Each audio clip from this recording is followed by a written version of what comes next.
नमस्कार,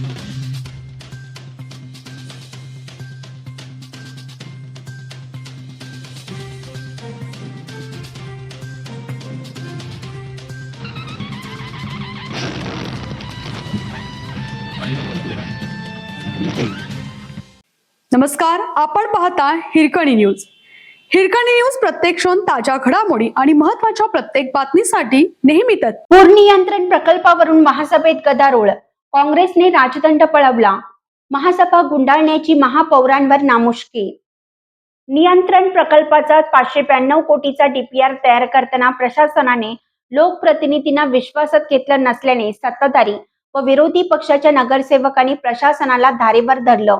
या प्रकल्पाचे सादरीकरण सुरू असताना सत्ताधाऱ्यांना गांभीर्य नसल्याचा आरोप करत विरोधी काँग्रेसच्या नगरसेवकांनी राजदंड पळवला. त्यामुळे महासभेत सत्ताधारी व विरोधकांमध्ये गदारोळ झाला. त्यामुळे महापौरांना सभा गुंडाळण्याची नामुष्की पत्करावी लागली. सांगली महापालिकेची महासभा महापौर धीरज सूर्यवंशी यांच्या अध्यक्षतेखाली पार पडली. या सभेत पूर नियंत्रणासाठी आलेल्या 592 कोटीच्या विषयाला अवलोकनीय मान्यता देण्यावरून महासभा वादळी ठरली. काँग्रेसच्या नगरसेविका बिल्किस बुजरुक यांनी प्रकल्पाची माहिती सर्व नगरसेवकांना दिली गेली नाही, ती द्यावी, तोपर्यंत सभा तहकूब करण्याची मागणी केली.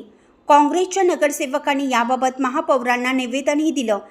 मात्र महापौरांनी या प्रकल्पासंदर्भात शहर अभियंता पृथ्वीराज चव्हाण यांना सविस्तर खुलासा करण्याच्या सूचना दिल्या. चव्हाण म्हणाले, जागतिक बँकेकडून या प्रकल्पासाठी 70% तर राज्य शासनाकडून या प्रकल्पासाठी 30% निधी येणार आहे. या कामासाठी 18 निविदा प्राप्त झाल्या असून त्यापैकी 8 पात्र ठरवून प्रस्ताव अंतिम मान्यतेसाठी जागतिक बँकेकडे पाठवण्यात आला आहे. दरम्यान नगरसेवकांनी त्यांच्यावर प्रश्नाची सरबत्ती केली. त्यानंतर शहर अभियंता चव्हाण आणि नगर अभियंता महेश मदने यांच्यातील माहितीत विसंगती दिसून आली. विरोधी पक्षनेते मंगेश चव्हाण यांनी प्रशासनावर टीका करत डीपीआर तयार करताना नगरसेवकांना विश्वासात घेतलं नाही, निधीची उधळपट्टी केली जाणार आहे असा सवाल उपस्थित केला.